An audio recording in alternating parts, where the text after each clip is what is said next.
Hey everybody, today we are going to be working on the University of Waterloo's Canadian Computing Competition 2020 J3. Now J3 essentially, it's kind of long here, but essentially is going to give you a number of inputs, and they're all just Cartesian coordinates for dots basically.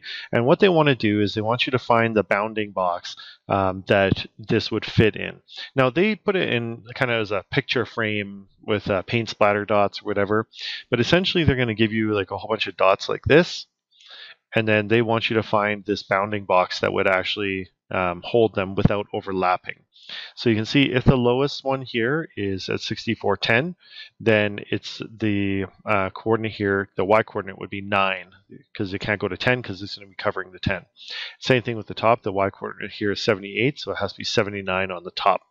Over here, 64 is the largest x value.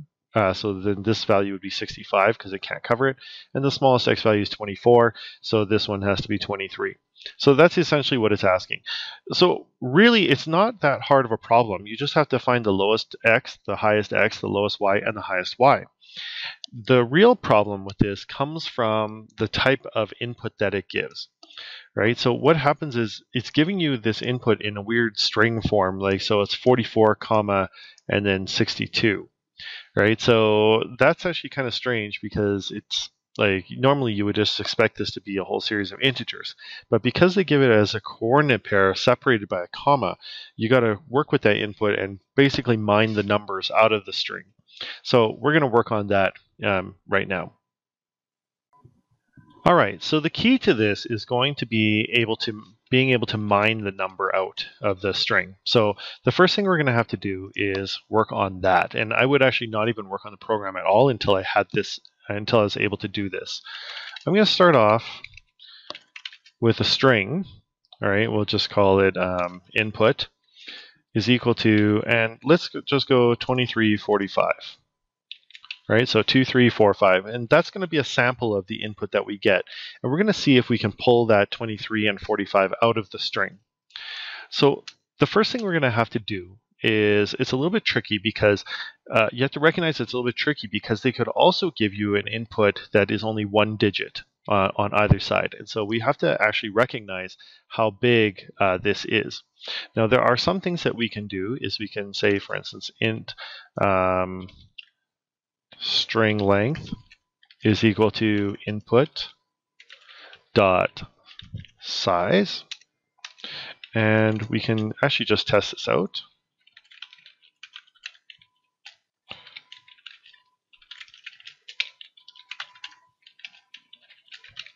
Okay, so this is going to be actually pretty important for us. All right, so string length is 5, and that's correct. And if I change this to a one-digit number, the string length should go to 4. Okay, and there it is, it's 4. Okay, so this works for now. The second thing we need to do is we have to be able to actually parse this out into different substrings. All right, so what we have to do is first look for the comma. All right, so what I'm going to do is I'm going to say for int x is equal to 0, x is less than the string length, and then x plus plus. All right, and I'll say int comma at is equal, or we'll say comma index is equal to 0. Now it's important to recognize that essentially a string is like an array.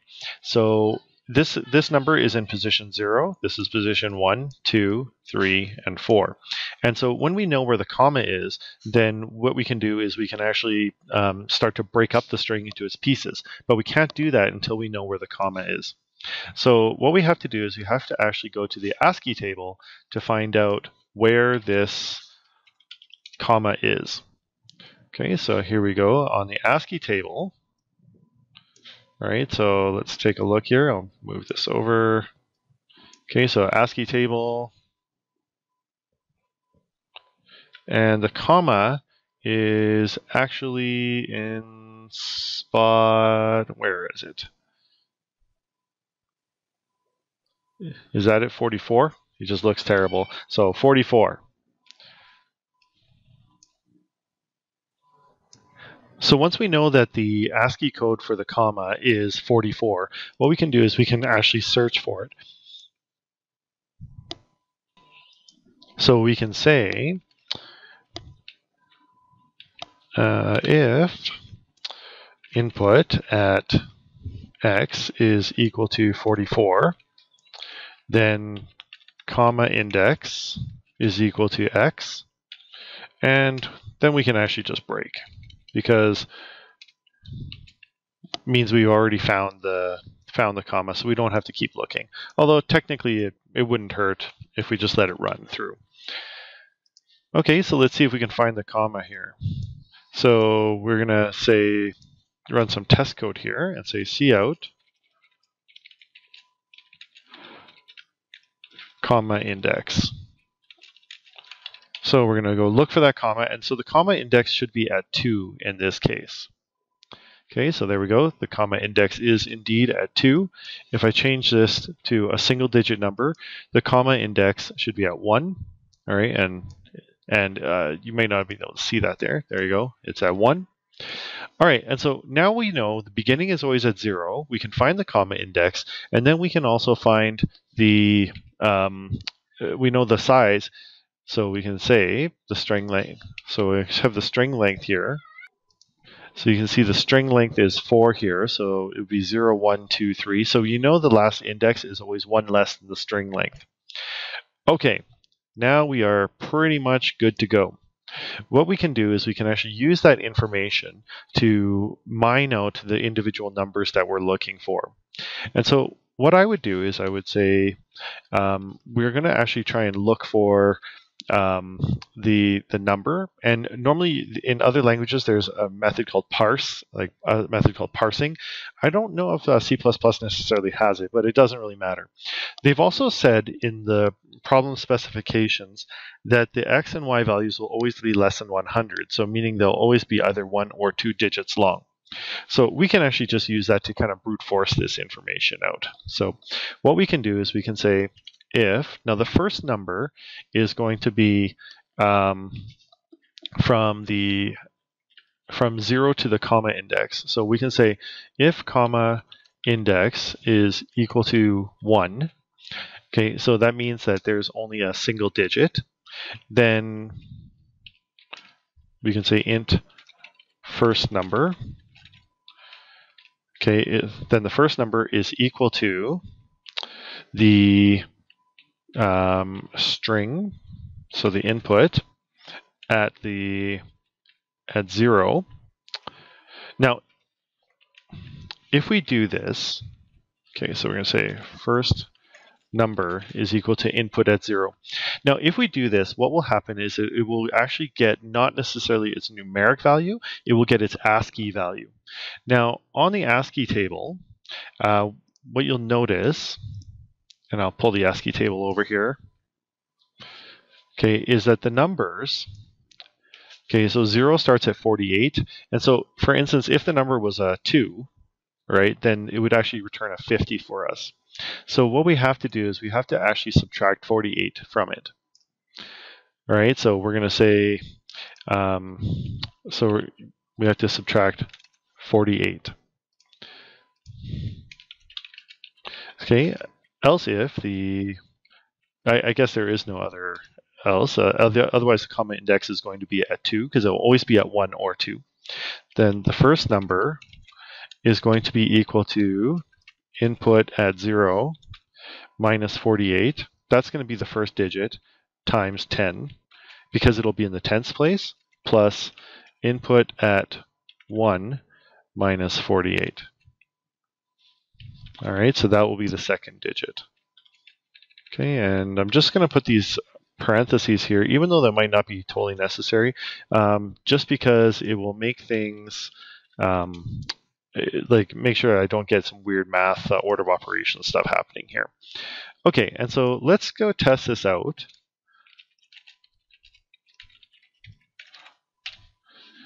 Okay, we're just going to output the first number. So in this case, the first number should be 3, and there it is. And in the second case, okay, the first number is 23. All right, so we're able to mine out the first number. So the next thing to do is to actually go and get the second number. Okay, so we're going to use a very similar thing. We're going to say int second number is equal to 0. And we're going to say if, now we have to know, is the second number a 1-digit or a 2-digit number? Right, so what we're going to do is we're going to take a look at the size. So in this case, the size is going to be it will be 5, all right, and the comma index will be 0, 1, 2, right? So what we want to do is we want to say if the string length minus 1, because that's the last index, minus the comma index is equal to 2. All right, so in this case, so our string length would be 5. 5 minus 1 is 4, which gives us this position. So 0, 1, 2, 3, 4. And in this case, the comma index is 0, 1, 2. So 4 minus 2 is 2. And that would mean that we have a 2-digit number. Okay, so we can say the second number is equal to, and essentially this same equation. All right, except that this is going to be the comma index plus 1, and this will be the comma index plus 2. All right, and otherwise, it's only a single-digit second number. So what we can do is we can just say it will be equal to comma index plus 1 minus 48.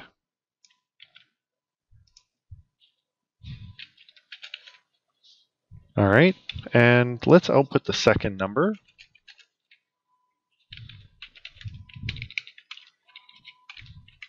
In fact, let's actually output the first number and the second number. Again, just in case, just to be sure we didn't mess anything up.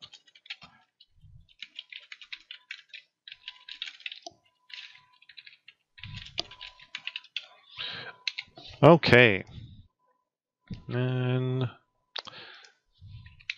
there we go. Okay, so here I have the first number is saying is 23, the second is 45. That is correct. Let's test every iteration of this. So a single-digit first number, double-digit second number. So 3 and 45, that's correct. Let's go 2-digit first number, 1-digit second number. So 23 and 5, and that's correct. And let's go single digits for both numbers. Okay, 3 and 5, that's correct. All right, so now, after all this, we're able to actually just get the individual digits out. So what we have to do is now we have to actually go and start actually answering the problem. So the problem said that basically we're going to get a certain number of inputs. All right, so we're going to say int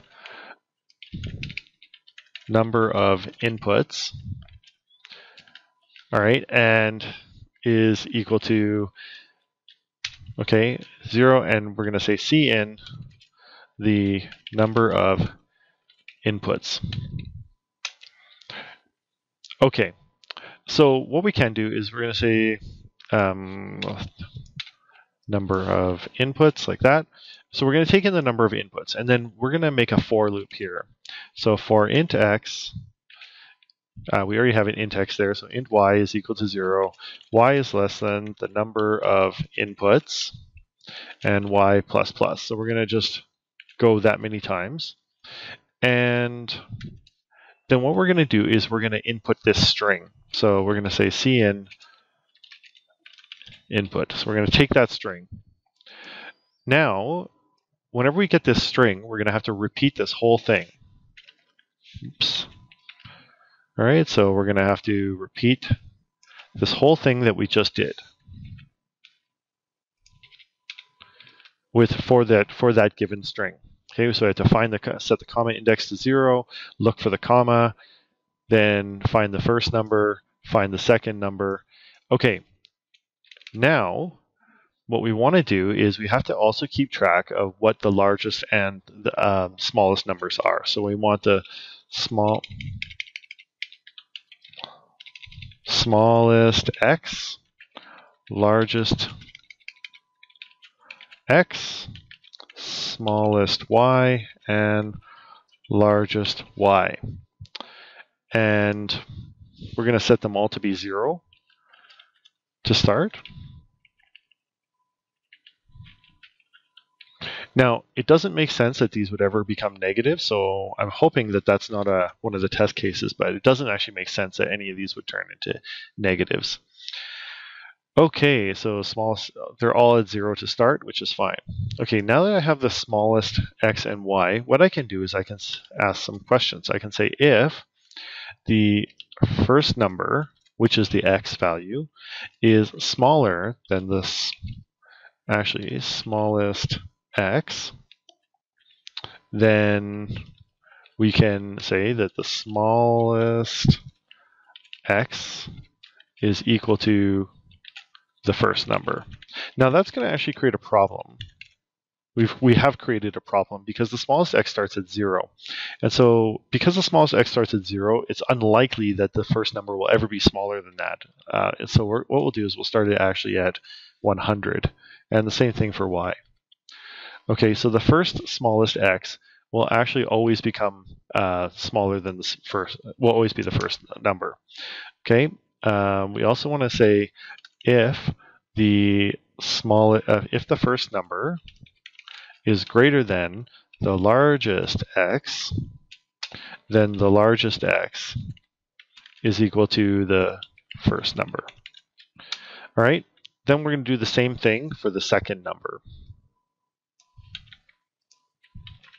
Okay, so if the second number,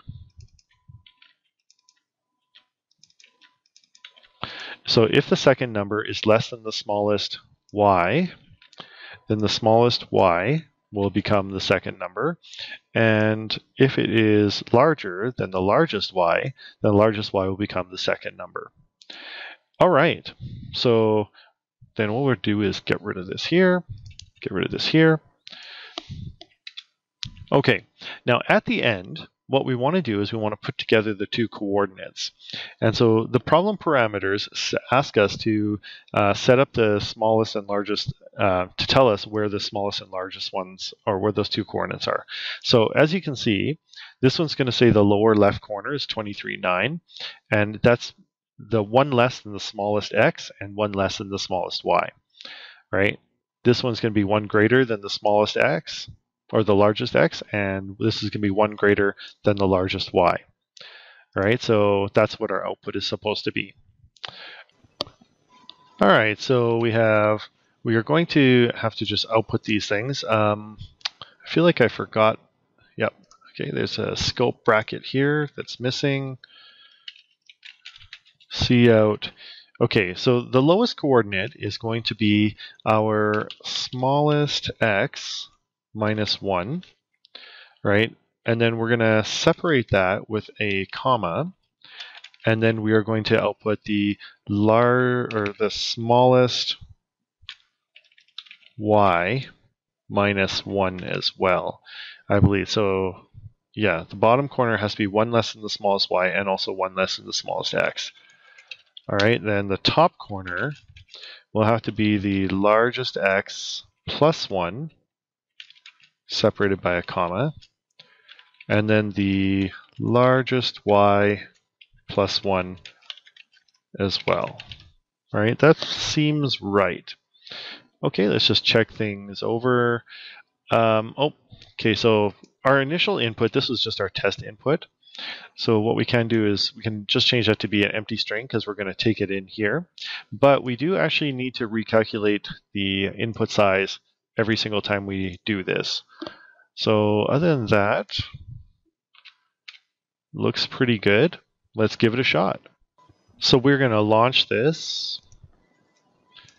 We use the input from, or the sample here. So it's going to be 4462, 3469, 2478, 4244, and 6410. And so we have our output is 23.9, which is correct, and 65.79 also correct. Yay! All right. So let's hop on over to the grader and see what happens. Okay, so you can see I've actually skipped ahead to the grader here, and we are going to run this. So submit. All right, that is the correct code, and we will just refresh. Hopefully we get some good luck here. So far, 6 test cases correct, 9 test cases correct, 12.